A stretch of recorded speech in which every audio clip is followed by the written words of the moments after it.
In today's video, I will walk you through how to share your screen on Telegram. Telegram supports screen sharing during video calls and group video chats, and on desktop, you can choose to share your entire screen or a specific application window. Let's jump right in. First things first, fire up Telegram on your desktop. To share your screen, you obviously need to be in an active call. This works whether you're in a one-on-one direct message, a group chat. Go ahead and jump into your chat. Click the phone icon to start a voice call or start a video chat if you're in a group. Once you're connected and in the call interface, look around your screen. If you're in a one-on-one call, look at your toolbar and you'll see a button that says Screencast. If you're in a group video chat, it's even easier. Just look at the bottom control bar where your mute and video buttons are.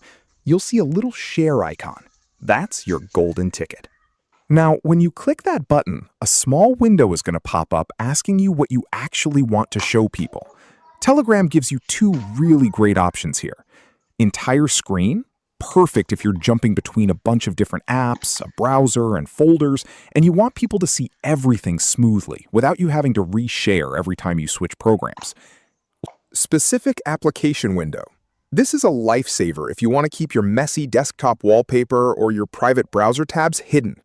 When you're sharing your screen, you can also share your computer's system audio.